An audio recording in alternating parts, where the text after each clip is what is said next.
আসসালামু আলাইকুম। বগুড়া কুকিং স্টুডিওর আজকের আয়োজনে আপনাদেরকে স্বাগতম। আমার আজকের আয়োজনে থাকছে 2 ধরনের হাতে মাখা চচ্চড়ির রেসিপি। চলুন তাহলে এই 2 ধরনের হাতে মাখা চচ্চড়িগুলো দেখে নিই। প্রথমেই আমি বানিয়ে নিব তেলাকুচার পাতার চচ্চড়ি। এর জন্য আমি এখানে নিয়েছি তেলাকুচার পাতা।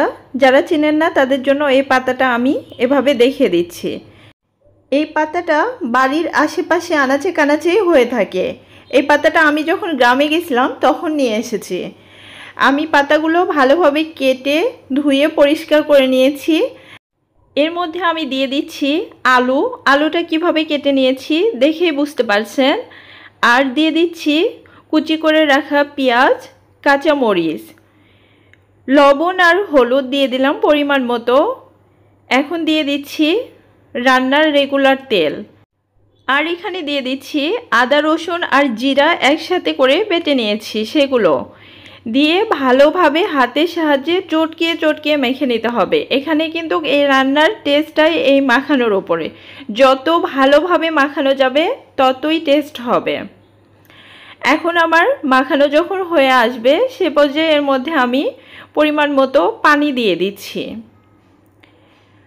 এখন আমি পানি দেওয়া হয়ে গেলে চুলার উপরে দিয়ে দিলাম রান্না হওয়ার জন্য। এখন একটা ঢাকনা দিয়ে দিচ্ছি যেন ভালোভাবে সেদ্ধ হয়। মাঝে মাঝে ঢাকনা খুলে নেড়ে চেড়ে দিয়েছি।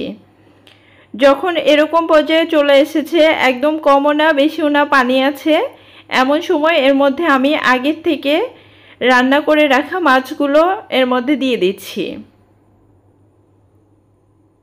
মাছগুলো দিয়ে একটু নেড়ে চেড়ে আবারও এখানে আমি ঢাকনা দিয়ে দিচ্ছি।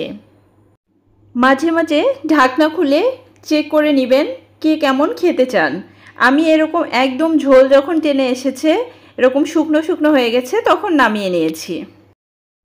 এখন আমি আলু দিয়ে মলা মাছের চচ্চড়ির রেসিপি বানিয়ে দেখাবো।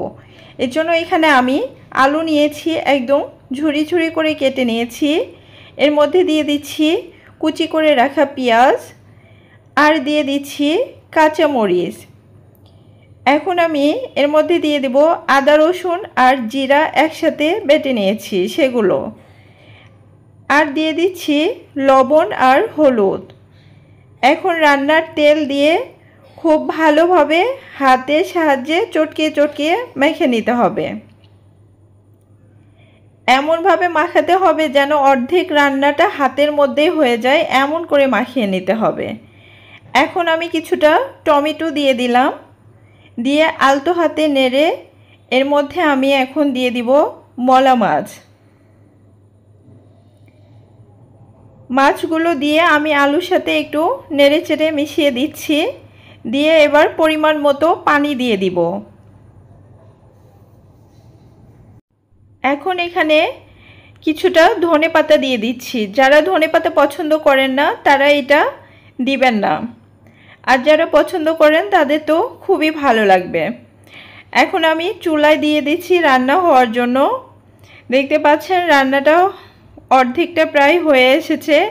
এখন আপনারা দেখে শুনে নামিয়ে নেবেন, যে যেমন ঝোল রাখতে পছন্দ করেন। ধন্যবাদ আমার ভিডিওটি সম্পূর্ণ মনোযোগ সহকারে দেখার জন্য।